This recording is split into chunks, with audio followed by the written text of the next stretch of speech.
Es un relato fantástico que pasa de persona en persona. Entre verdad y mentira. Un mito puede ser una cierto, algo cierto, algo irreal, algo que no puede ser verdad, pero todo depende de las creencias de las personas. Sí, ¿Por qué? porque de cierto modo la historia va pasando de persona en persona y la gente va cambiando pues, la historia. Y hay partes que no cambian y que sí son reales. Sí, ¿Por qué? por coincidencias de la vida. Dependiendo. ¿Por qué? Dependiendo cuál sea la creencia en la que se basa ese mito. Okay.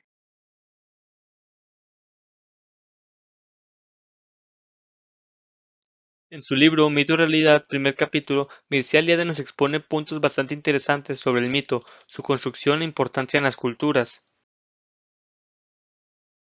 En su análisis del mito, expone el papel que juega en las sociedades arcaicas, como historias sobrenaturales que explican el origen del todo, tanto del hombre y su mundo como el de los dioses mismos.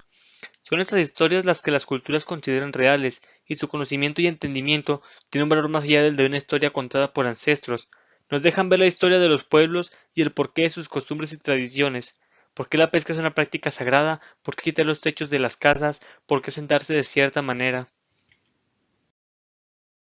Los rituales que simbolizan estos mitos de creación nos enseñan que representarlos en alguna fecha especial o usarlos de iniciación para los neófitos de la comunidad tiene un significado más profundo. Significa revivir ese momento del mito y reactualizarlo en las sociedades. El mito no debe ser visto de forma despectiva a través de la fría lupa de la modernidad, ni juzgar de salvajes a quienes siguen creyendo en estos. Debe entenderse por su contexto, significado y el rol que tuvo y sigue teniendo en las sociedades. Citando a Mircea Eliade, únicamente en una perspectiva histórico-religiosa, tales conductas son susceptibles de revelarse como hechos de cultura, y pierden su carácter aberrante o monstruoso de juego infantil o de acto puramente instintivo.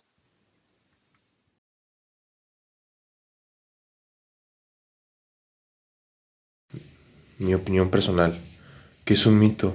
Un mito trata de explicarle, da sentido a un extraño determinado hecho, fenómeno poco común. ¿Puede encontrarse verdad en un mito? No. ¿Por qué?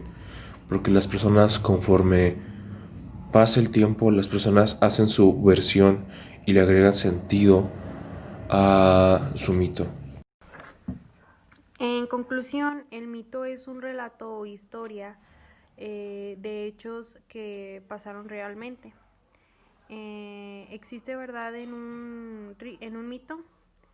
Sí, ya que existen experiencias o acontecimientos sobrenaturales que en cierto punto la gente va cambiando la historia, pero el centro o el origen de la historia sigue siendo verdad. Para mí el mito es una historia o antecedente importante que pasó hace años y que va pasando de generación en generación. Para mí el mito tiene un 50% verdad y un 50% falso, ya que o sea, son cosas que sí pasaron, pero con el tiempo la gente le ha ido modificando cosas. Mi conclusión es que el mito es un relato con elementos sobrenaturales, místicos, surreales, pero también con elementos verídicos, con elementos reales, que no son más que una forma en la que se interpretaba la realidad en ese tiempo.